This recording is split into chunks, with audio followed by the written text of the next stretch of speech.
반갑습니다. 강승입니다. 윤리 1등급을 준비하는 여러분들, 드디어 우리 전통윤리에 들어왔습니다. 우리 전통윤리에서는요, 3시간 동안 투자를 해서 여러분들이 이 과목에서 배워야 될 내용들을 소화를 하시게 될 텐데요.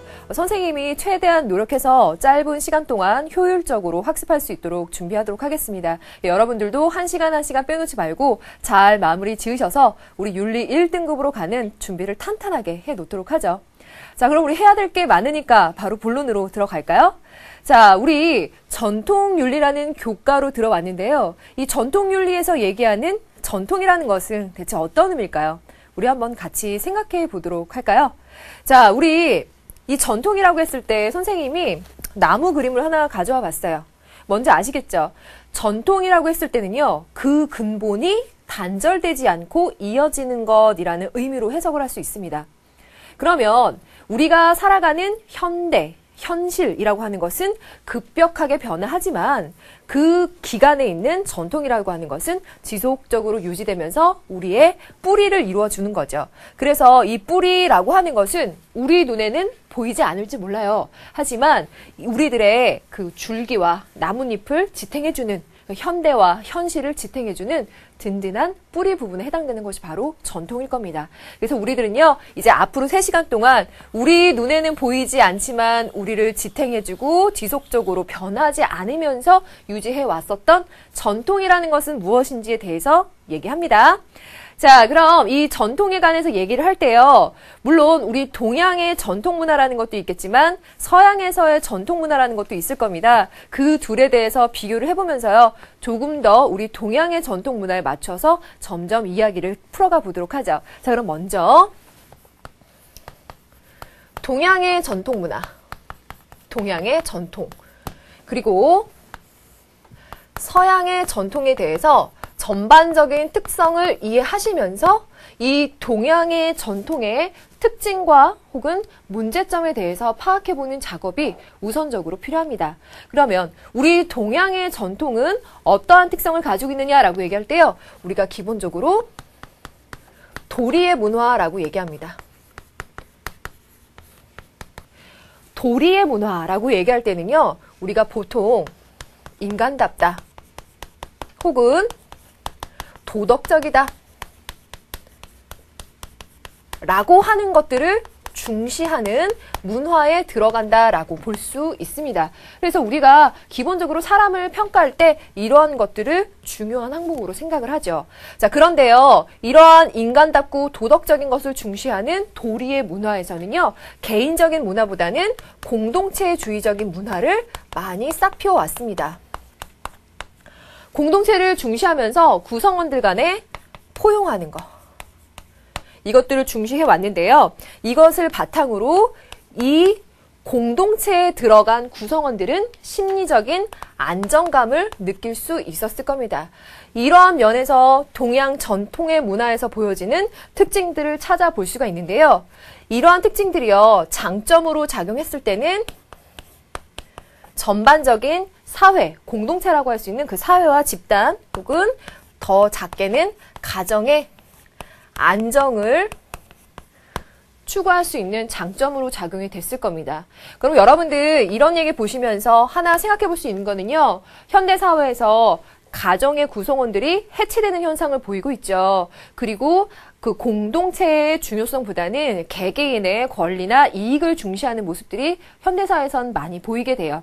그런 면에 있어서 이런 공동체를 중시하는 문화가 어느 정도 시사점을 줄 수도 있다라는 점에서 여러분들이 앞뒤로 헤아려서 생각해 보시면 좋을 것 같습니다. 자, 반면에 이러한 공동체를 중시하는 문화가 발생시킨 문제점도 있을 거라는 것을 여러분들은 객관적으로 파악해 봐야 돼요. 자, 문제점 뭘까 한번 생각해 보죠. 공동체를 중시하는 문화 때문에요, 공동체를 유지하는 질서가 나름 생기겠죠. 그런데 그 질서는 대개 상하 수직적인 인간관계나 질서를 중시하는 모양새로 흐르기가 쉽습니다. 그래서 위에 있는 사람에게 아랫사람이 복종하고 그리고 그 말을 잘 수용하고 따름으로써 공동체의 문화가 유지되는 것. 그래서 그런 공동체 구성원들이 그 공동체에 헌신하고 조화를 이루는 것을 미덕으로 삼았던 것들이요. 자칫 잘못하면 문제점을 낳을 수도 있다는 점을 여러분들이 이해하기 가능하겠죠. 그 다음 두 번째, 이러한 문화 속에서요. 또 생각해 볼 수 있는 것이 폐쇄적인 우리의식을 낳을 수 있다는 겁니다. 여기서 말하는 우리의식이라고 하는 것은 공동체 의식이라고 여러분들이 이해할 수 있을 거예요. 그런데 그 공동체의 범위가 좁아지면 문제가 되겠죠. 어떤 의미에서? 연고주의를 발생시키는 문제점이 될 수 있을 거예요. 학연, 지연, 혈연으로 같은 사람들끼리의 같은 그 우리, 공동체라고 하는 그 것들이 다른 공동체에 관해서는 굉장히 폐쇄적이고 배타적인 태도를 보임으로써 우리가 갖고 있는 공동체 문화가 범위가 좁아지고 다른 공동체와 융화될 수 없는 문제점을 낳기도 한다라는 점은요. 여러분들이 이 윤리 그리고 그 윤리를 바탕으로 사회 문제를 전반적으로 바라보는 시각에서 한번 꼭 체크해 보셔야 되는 중요한 문제점입니다. 자, 그리고 우리 전통윤리에서 두 가지 더 덧붙이고 있는 전통윤리에서의 문제점은요. 여기에서 우리가 합리적으로 서로의 문제점을 해결해 나가는 것보다는 체면이나 눈치를 중시하고 그것으로 문제를 해결해 나가려고 하는 점 때문에 오히려 비합리적인 그런 문화를 꽃피웠다라고도 얘기를 하고요. 그다음에 또 하나는 남성 위주의 문화를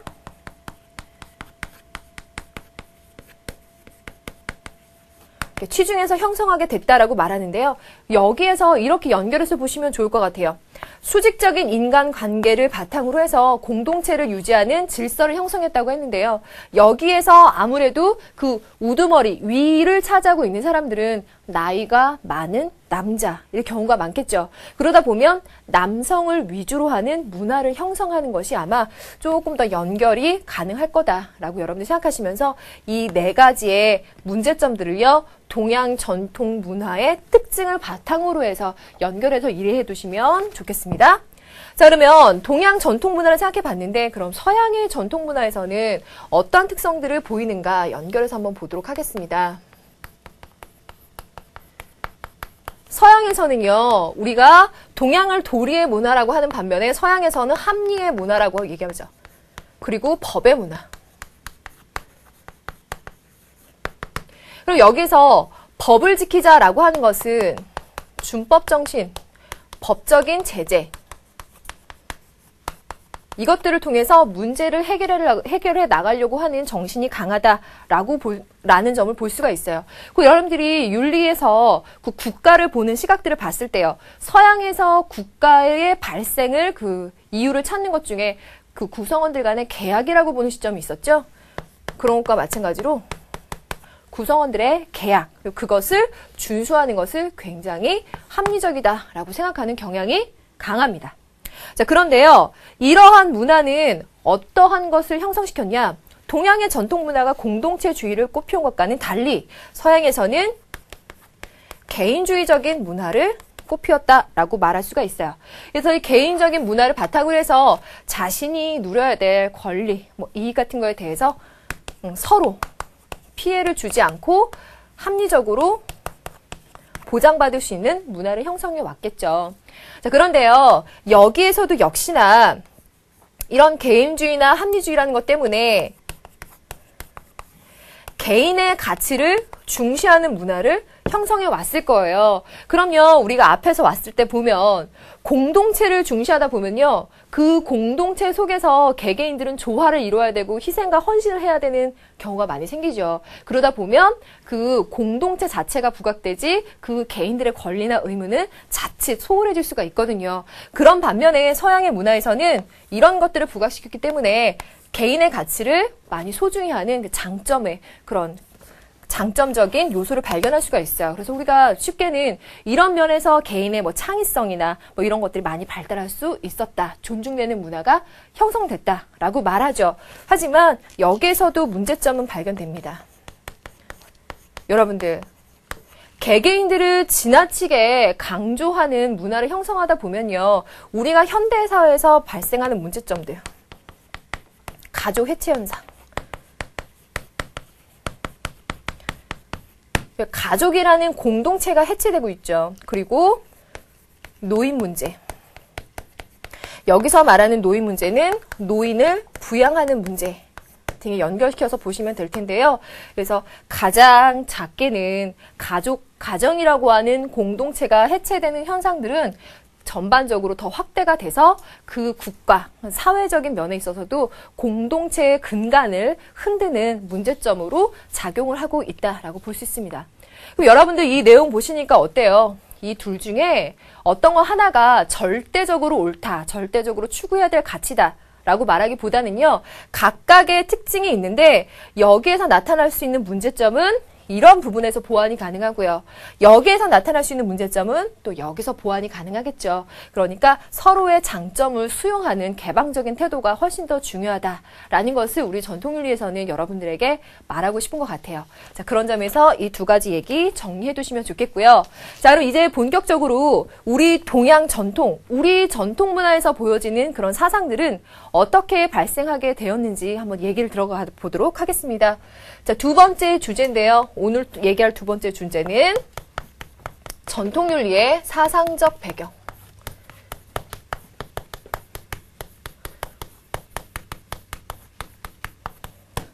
제가 이 전통윤리 얘기를 하면서 여러분들이 아마 쉽게 잘 이해할 수 있을 거다라는 믿음이 생기고, 그래서 얘기하는데 힘이 들지 않는 이유가요.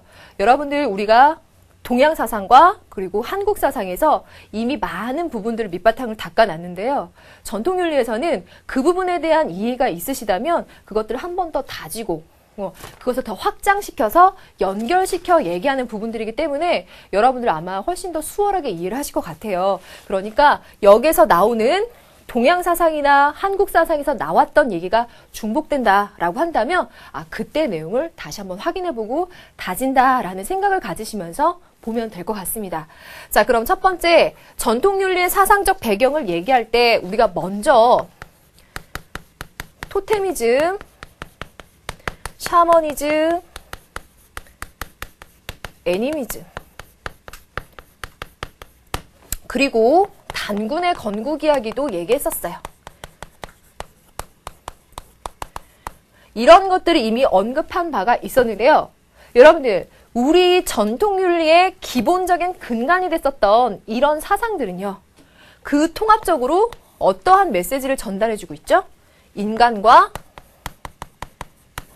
자연의 조화로운 삶을 강조하고 있다라는 것은 공통적으로 끄집어낼 수가 있었죠. 그래서 우리 전통윤리는 근본적으로 이 둘 간의 조화를 추구하고 있다는 점을 하나 정리하시고요. 자, 그 다음 2, 3, 4번은 당연히 우리 전통윤리의 바탕이 됐었던 유가, 불가, 도가 사상을 얘기하려고 합니다. 잘 아시겠지만 이 유가 사상에서는요, 구체적인 덕목을 얘기하는 것이 아니라 전반적인 특징을 얘기해보면 인간관계를 중시하죠. 유가 사상에서 얘기하는 항목들이 대개 다 타인들과의 관계 속에서 내가 지켜야 하는 도리에 대해서 얘기하고 있죠. 그러니까 인간관계를 중시하고 있고요. 다른 학문에 비해서 도덕 혹은 윤리에 대한 강조를 많이 하고 있어요. 도덕적인 삶과 윤리적인 삶을 살기 위해서 필요한 덕목들, 그리고 수양해야 하는 항목들에 대해서 얘기하고 있기 때문에 이 점을 강조하겠다는 것은 무리가 아니죠. 그리고 더군다나 유가에서 가장 중시하는 것은 효라는 항목이었어요. 그렇죠? 부모와 자식이라는 인간관계에서 가장 중시했던 효라는 것은 특히 우리 전통윤리에서 그 근간이 되고 있는 가장 중요한 사상 중에 하나인데요. 이러한 유가 사상은 우리 가장 크게는 특징 중에 하나는 조선시대의 통치 이념으로도 중요하게 작용이 됐었고요. 그리고 또 하나는 그 서민들의 가치관을 형성하는 데 있어서 그 근간을 이루었다라는 것은 여러분들 당연히 아실 수 있겠죠. 우리 서민들의 또 우리 그 시대에 살았었던 백성들의 가치관을 형성하는 데 있어서는 불교나 도교도 빼놓을 수가 없을 거예요. 그런데 유교와 또 다른 점은 불교에서는 이런 점을 강조하죠. 내면적인 깨달음. 어떤 깨달음일까요, 여러분? 모든 사람은 다 불성을 갖추고 있다. 그 불성을 갖추고 있기 때문에 모든 사람은 평등하죠.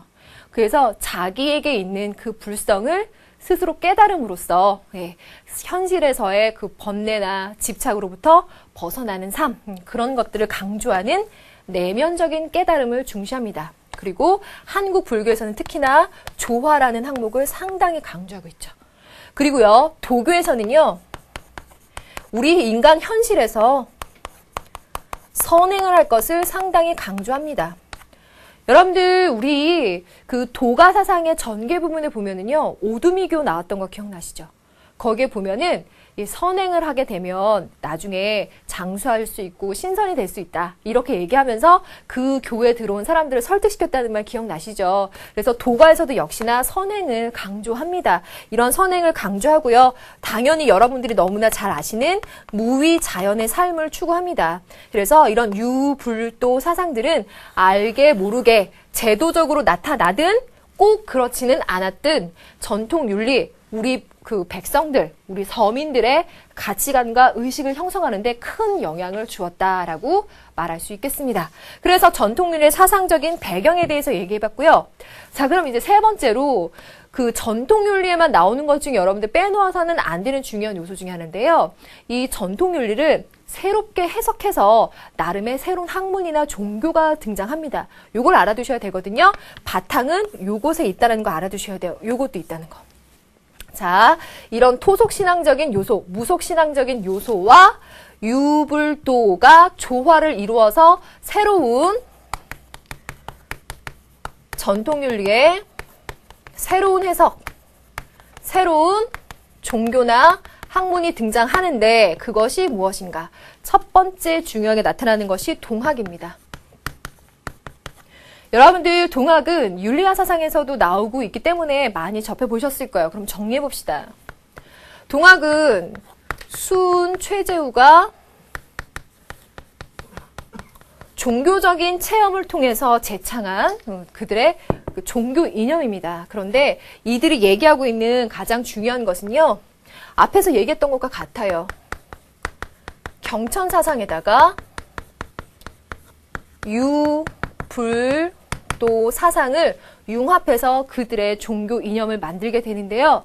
그 중에서 가장 대표적인 그들의 그 항목을 얘기해보면 시천주, 인내천, 오심즉 여심, 천주를 모셔라. 그리고 사람이 곧 하늘이다. 오심즉 여심, 내 마음과 너의 마음이 같다. 천주를 모시고 있다라는 점에서는 내 마음, 너의 마음에 모두 천주를 모시고 있기 때문에 그 마음이 같다라는 평등 사상을 가져오게 돼요. 그리고 즉 그러한 인간들은 하늘과 같이 모두가 다 평등하면서 존귀한 존재다라는 생각으로 이끌어지죠. 인간 평등과 인간 존중 사상으로 이어진다. 이렇게 정리하면 되겠죠? 자, 잘 알고 계실 거고요. 이러한 동학 사상은 당시 시대적인 배경에 의한다면 굉장히 파격적인 사상이라고 볼 수 있죠. 자, 그 다음 또 하나 얘기할 것은 증산교. 증산교, 증산도라고도 얘기하는데요. 여기는 증산 강일순이라는 사람이 제창한 종교입니다. 자, 이들이 얘기하는 것은요, 무속신앙과 도가에 대한 새로운 해석.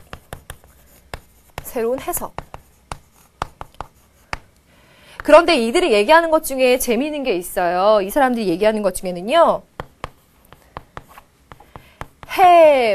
해원사상이라고 하는 것이 있는데요. 사람들 사이에 살아가면서 서로 원한을 맺게 되는 거예요. 그 원한들이 쌓이고 쌓여서 계속 악이 쌓이게 된다라고 생각을 합니다. 그래서요, 우리가 잘 살기 위해서는, 옳게 살기 위해서는 그 사람들 사이에 쌓인 원한을 풀어야 된다. 그게 바로 해원사상입니다. 원한을 풀 것을 강조하는 해원사상. 그럼 그런 원한을 푸는 방법 중에 또 중요한 것이 보은의 방법이에요. 내가 은혜를 입은 사람에게는 그 은혜를 보답하는 것, 그것이 이들이 강조하는 방법 중에 하나입니다. 그래서요, 이들은 원한의 학대사, 이거는 참고적으로 여러분들 알아두시면 되는데요. 인간의 삶이라는 거, 역사라고 하는 것이 사람들 사이에 계속 원한을 증폭시키면서 만들어가는 그 역사라고 보고요. 그런 역사 속에서 더 이상 살아가지 않으려면 원한을 풀어라, 은혜를 갚아라 라고 말합니다. 그래서 혹시 무슨 뭐 신분이 비천하다라고 해서 그에게 함부로 한다거나 누군가에게 그런 원한을 줄 만한 일을 하는 것은 절대로 해서는 안 된다라고 하는 것이 증산교, 그리고 자기 조상, 자기에게 은혜를 준 사람에게 확실하게 보답하는 것, 이들이 강조하는 덕목 중에 하나입니다. 자, 그러면 세 번째 갑니다. 세 번째 사상은요, 원불교입니다. 자, 원불교 사상을 보면은요, 우선 이건 박중빈 사람이라는 사람이 지칭한 것인데요.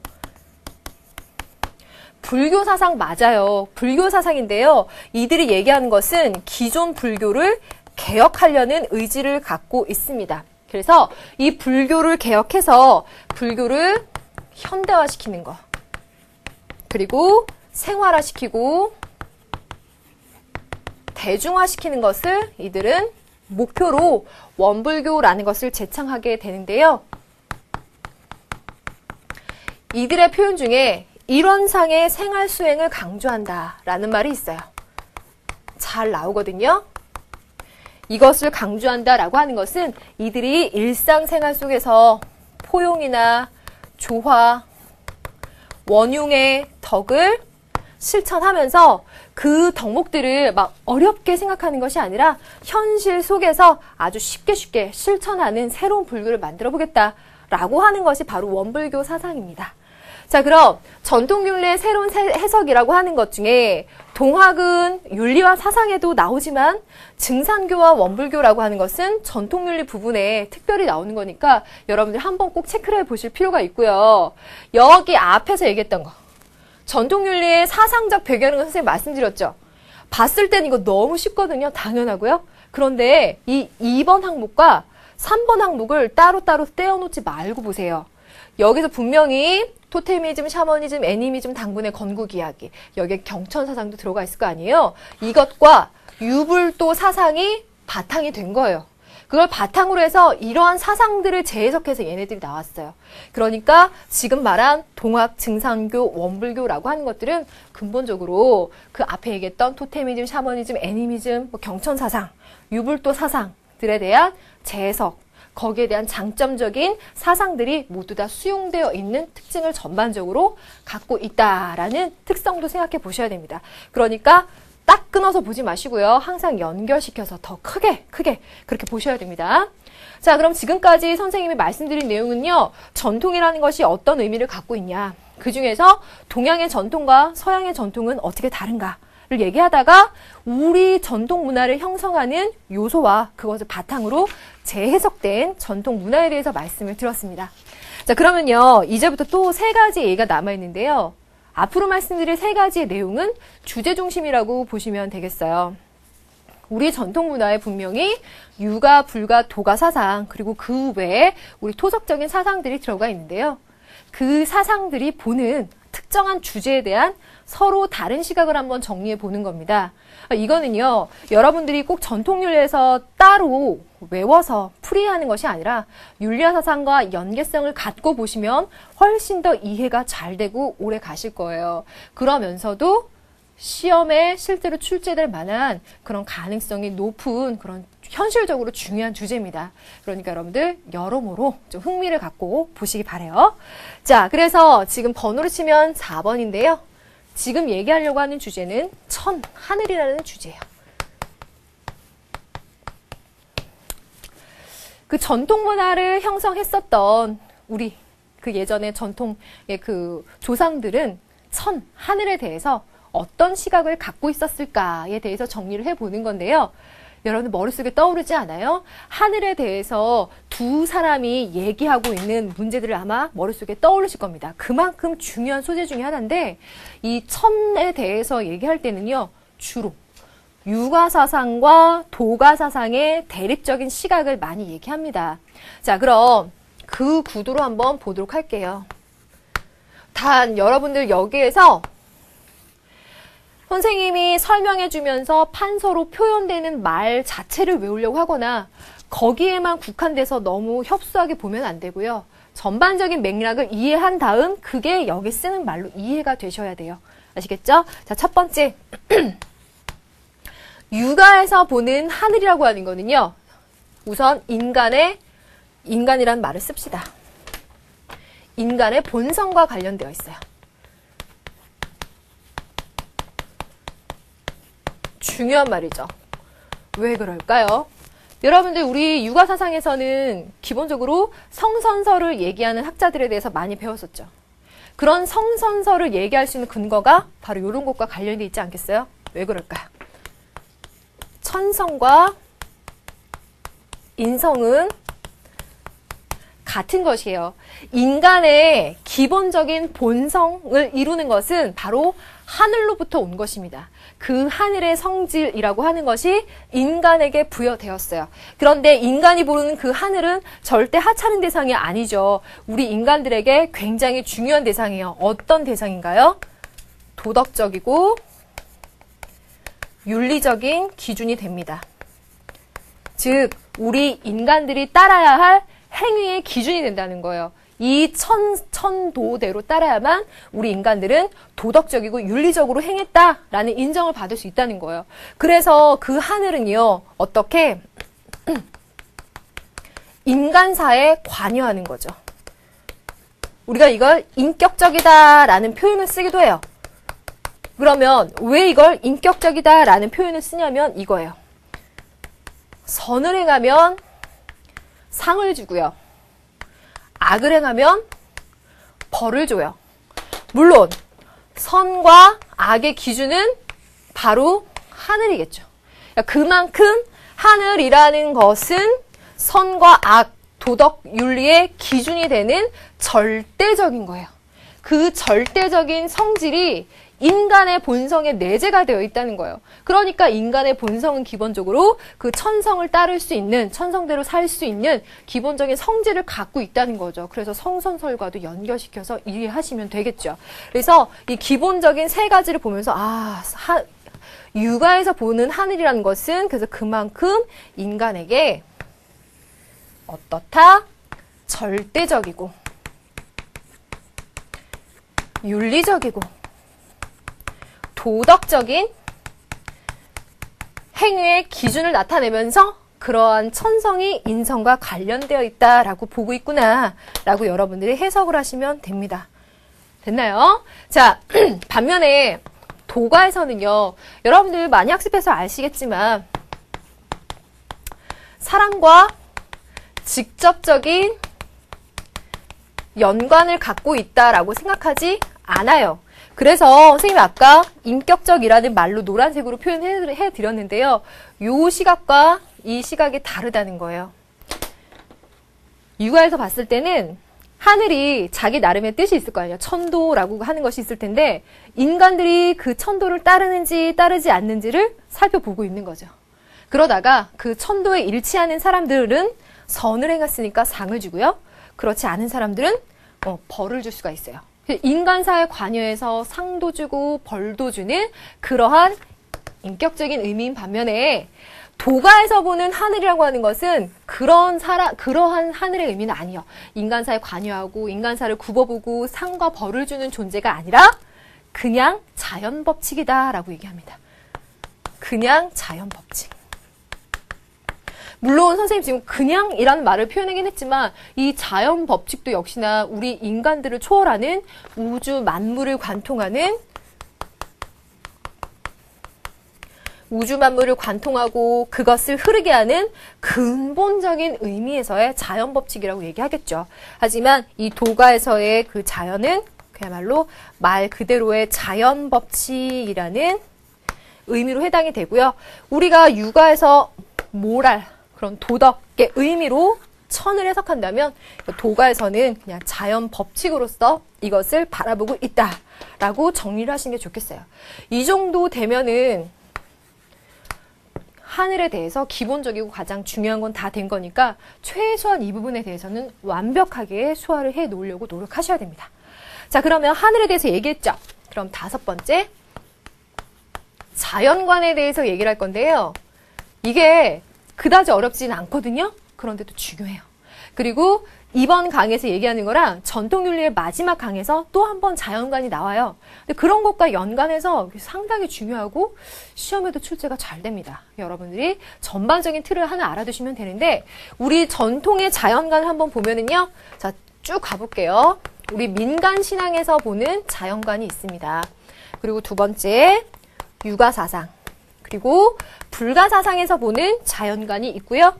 그리고 또 특이하게 풍수지리라는 것도 하나 넣어두셔야 되겠죠? 풍수지리 사상. 그리고 5번째, 동학사상. 사실요, 이 5가지의 자연관을 말하자면 한 가지의 공통된 요소, 핵심은 나와요. 그래도 그 핵심까지 가기 위한 얘기를 해보면요. 민간신앙에서는요, 이 자연 속에 있는 것들, 세상 만물이라고 하는 것을 모두 다 살아있는 존재로 봐요. 그래서 이것을 우리가 유정물이라고도 표현을 하는데요. 왜 어른을 보면 토속신앙적이고 민간신앙적인 생각을 갖고 있는 거 보면은 풀 한 포기, 동물, 곤충, 새, 우리가 그렇게 생각하는, 우리와 별로 관련이 없다라고 생각하는 존재들에게도요, 함부로 대하지 않아요. 왜냐하면 그런 모든 것들이 살아있는 존재로서 나름의 영혼을 갖고 있고 생각을 갖고 있다라고 보죠. 그렇기 때문에 함부로 대하지 않는 그 모든 대상들을 생각하는 그런 시각을 기본적으로 갖고 있고요. 이 생각은 풍수지리도 마찬가지입니다. 그래서 풍수지리 하면 여러분 이제 땅의 문제 생각하기 쉬운데, 땅이라고 하면은요, 인간에게 혈 자리가 있듯이 땅에도 그러한 중요한 혈자리, 숨 쉬는 곳 있다고 생각하는 거예요. 그래서 이 땅이라고 하는 건 우리 인간들이 생각했을 때는 당연히 살아있는 존재가 아니지만, 풍수지리적인 생각에서 보면 그 대상도 역시나 살아있는 그 존재로 보기 때문에 그만큼 소중하게 생각하는 생각하는 그 사상들이 나올 수 있게 됩니다. 그럼 육아사상 얘기를 할게요. 육아사상에서는요, 여러분들이 대개는 다 도덕이라는 말을 항상 생각하시면 돼요.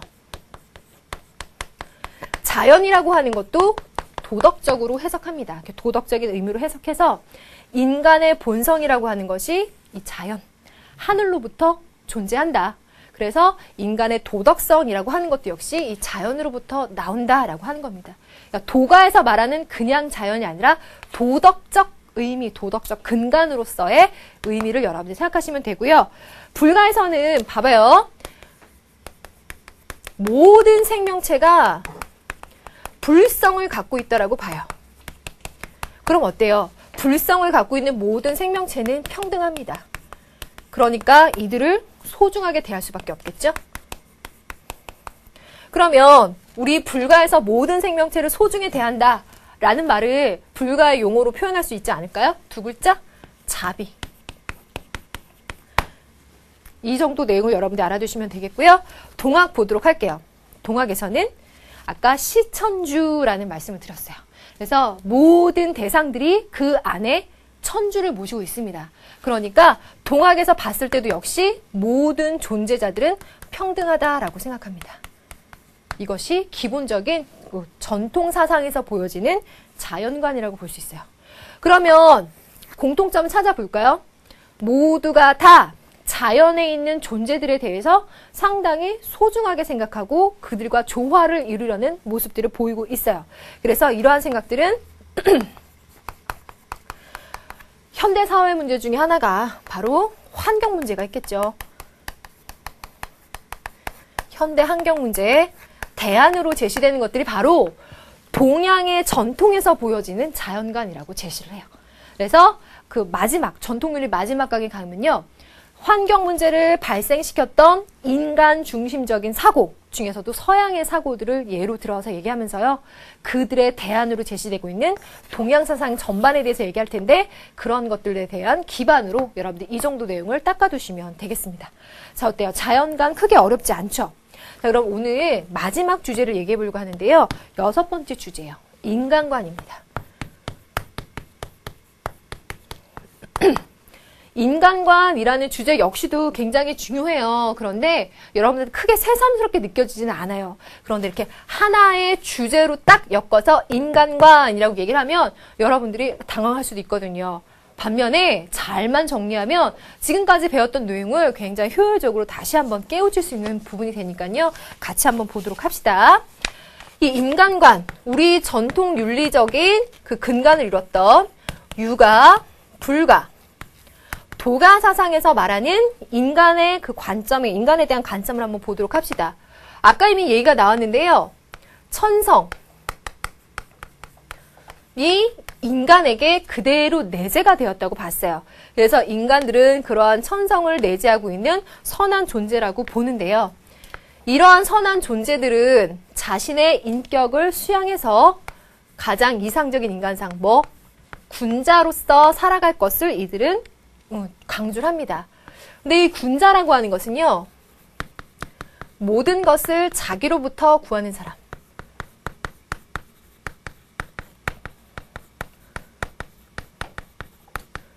반면에 군자와 대립되는 이념으로서 우리가 피해야 될 인간상이 바로 소인이죠. 소인들은요, 뭐가 잘못되면 나 자신에게서 잘못된 요인을 찾는 것이 아니라 남 탓을 하는 거예요. 누구 때문에? 이런 환경 때문에, 조건 때문에. 그래서 내 외부에서 이유를 찾는 사람들, 이익을 좋아하는 사람들, 그리고 다른 사람들과 조화를 이루지 못하는 사람들, 다른 사람의 단점만을 잘 찾아내는 사람들을 소인이라고 해요. 그것에 대비되는 유가사상이 그 천성대로 잘 따르는 이상적인 인간상으로 얘기한 것은 군자라고 하는 거, 도덕적인 본성대로, 천성대로 잘 살아가는 인간, 이렇게 정리해 두시면 되겠고요. 불교에서는 어때요? 원래 불교에서는 인간은 청정한 존재이기는 해요. 그런데 그러한 인간들이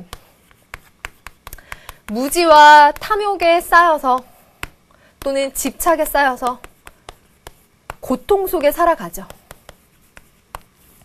하지만 이러한 고통을 극복해내기 위한 방법으로 어떤 것들을 제시하죠? 중도를 깨닫는다라거나 자기 마음에 있는 불성을 깨닫는다라는 것들을 강조를 해서요. 이들이 생각하는 이상적인 인간상은 보살이라고 제시가 되죠.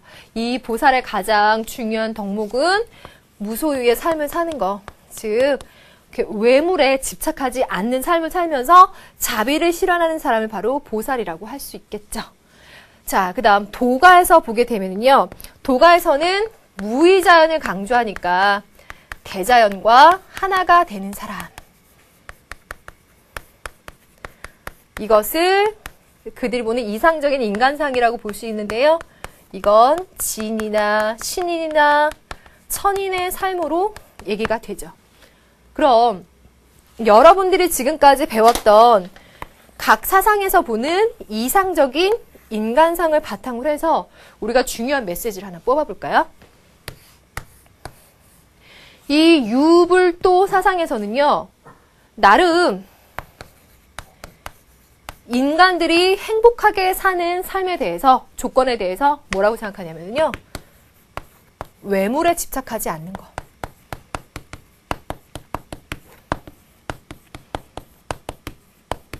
여기에는 어떤 의미가 있을까요? 내 외부적인 요건, 물질적인 요건, 그것에 욕심 갖지 않고 집착하지 않는 삶이 인간이 행복하게 사는 삶이라고 봤고요. 그러면 진정한 자기와 만나서 자기의 진정한 자기의 원래의 천성, 불성 혹은 자연성대로 살아가는 삶을 행복한 삶의 모습이라고 봤다라는 것을 여러분들이 그 유불도 사상에서의 이상적인 삶의 모습이라고 보시면 되겠어요. 그래서 각각 유불도 사상에서 이렇게 차이점을 생각해서 문제를 만들자면 역시도 굉장히 중요하게 만들 수 있겠지만 전반적인 특성이 이러한 면에 있다라고 하는 건 비단 이러한 용어로 표현되지 않아도 여러분들이 그 특성을 이해하고 계셔야 됩니다. 진정한 자기. 원래 자기가 갖고 있었던 성질을 찾아서 그것대로 살아가는 것, 또 그것을 찾기 위한 노력도 필요하겠죠. 그래서 이런 점까지 여러분들이 이해하시면 되겠고요. 지금 선생님이 얘기한 전통사상에서 보고 있는 하늘, 자연, 인간이라는 관점에 대해서 여러분들 꼭 정리하시는 게 필요합니다. 자, 그러면 마지막으로 선생님과 함께 콕 집어서 오늘 배운 내용에 대해서 한번 얘기해 보도록 하죠. 자, 선생님과 콕 집어 볼게요.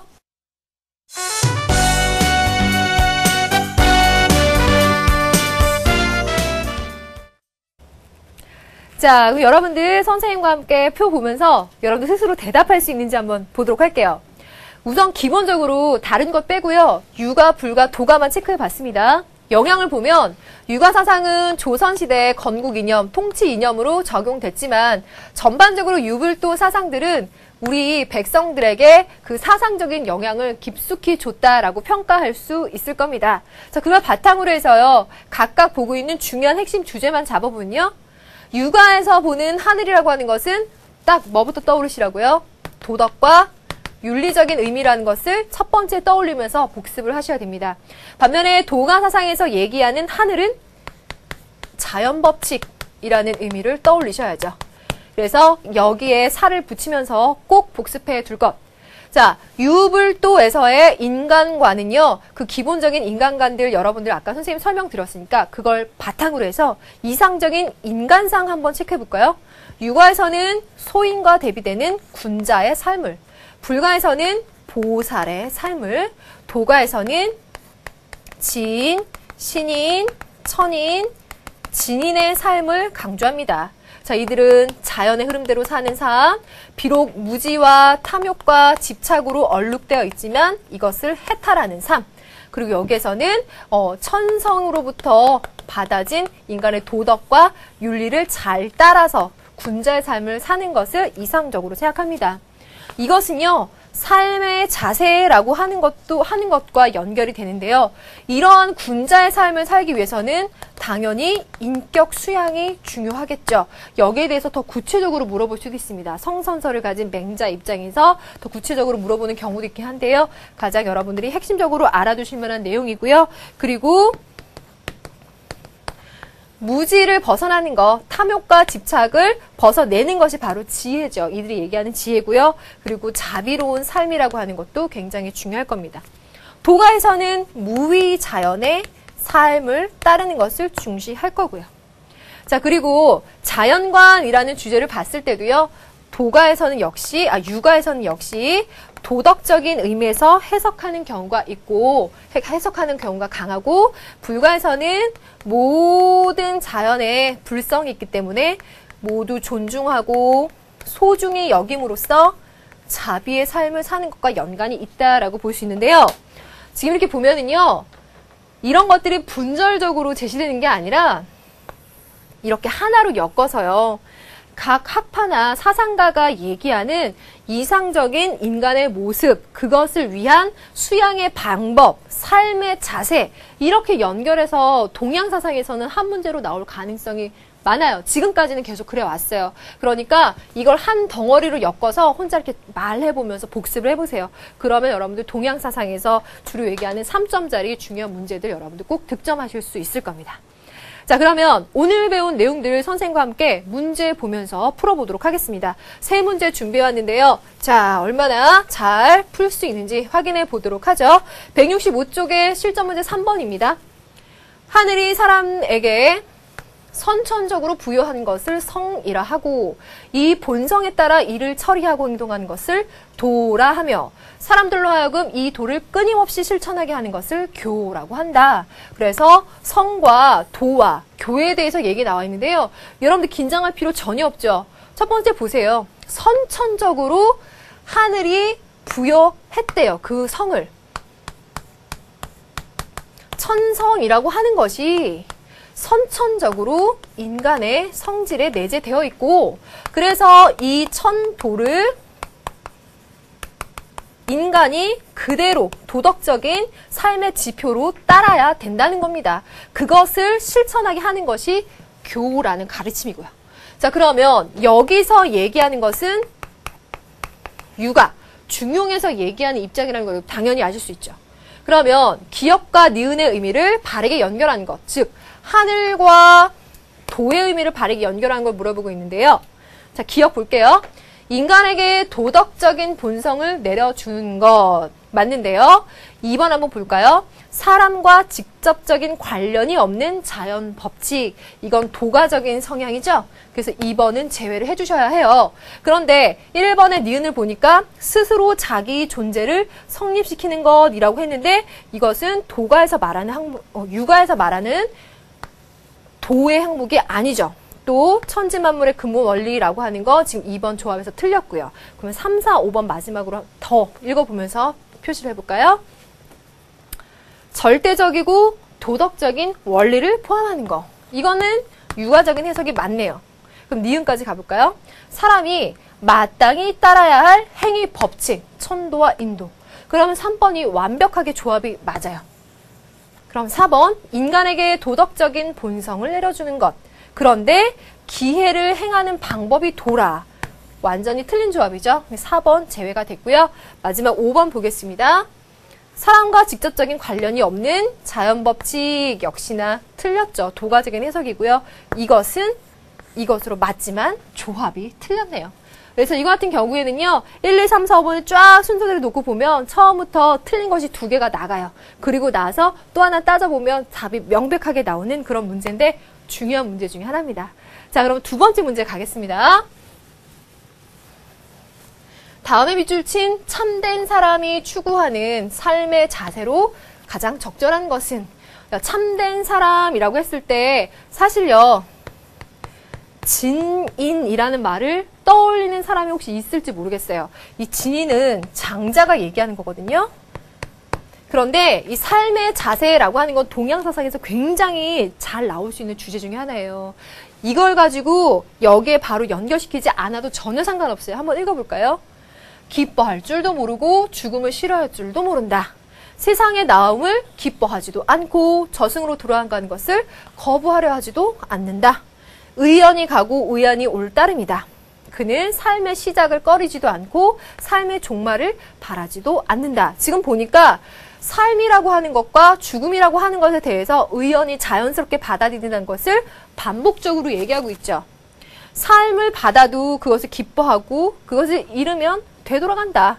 이것이 자기 마음으로 도를 저버리지 않는 것이며 사람으로서 하늘을 돕지 않는다는 것이다.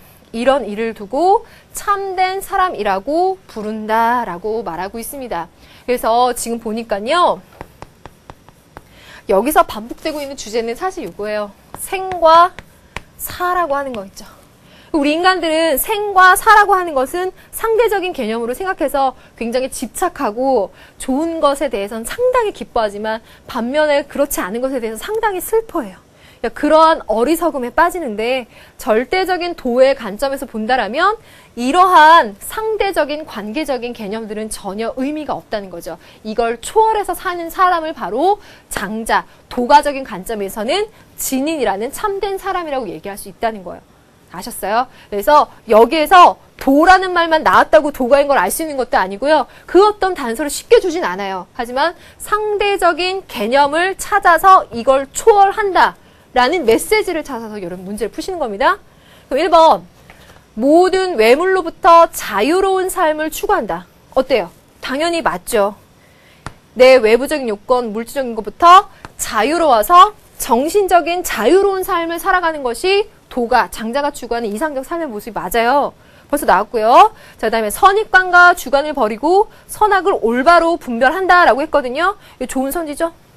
선입관 주관을 버려야만 정신적인 자유를 누릴 수 있거든요. 그런데 뒤가 틀렸어요. 선악을 분별하는 건 그야말로 생과 사라고 하는 상대적인 관점을 갖고 있는 것과 마찬가지예요. 얘를 버려야 되는 거거든요.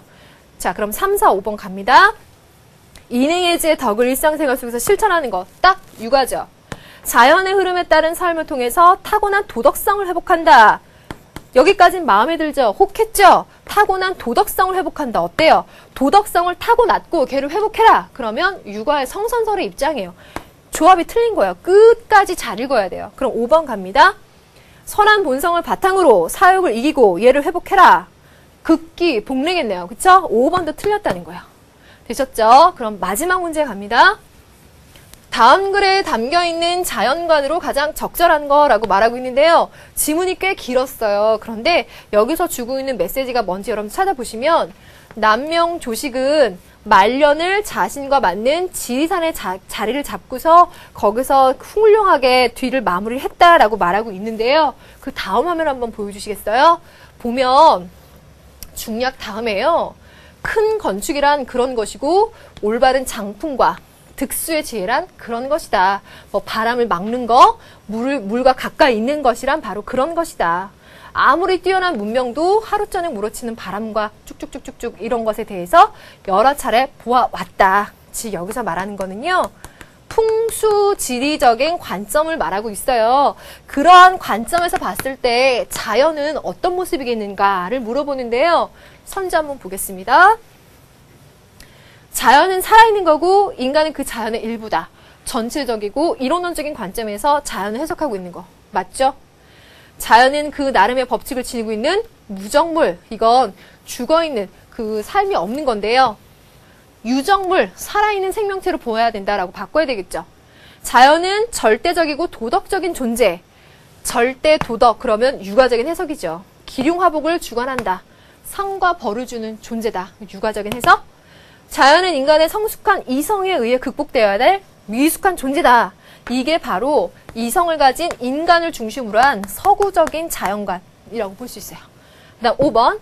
자연은 현재와 미래의 인간에게 안락한 삶을 제공해 줄 수 있는 대상이다.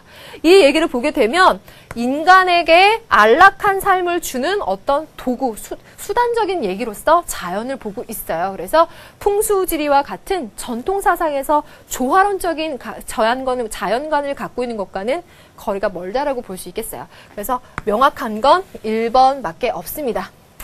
자, 여러분들 우리 세 문제 풀어봤고요. 오늘 이 시간에 전통윤리 첫 번째 시간으로서 중요한 주제들을 꽤 많이 다뤘습니다. 잘 소화하시고요. 스타트를 잘 끊어서 마무리했으면 좋겠습니다. 우리 다음 시간에 전통윤리 두 번째 시간에서 만나도록 하죠. 여러분들 수고 많았습니다.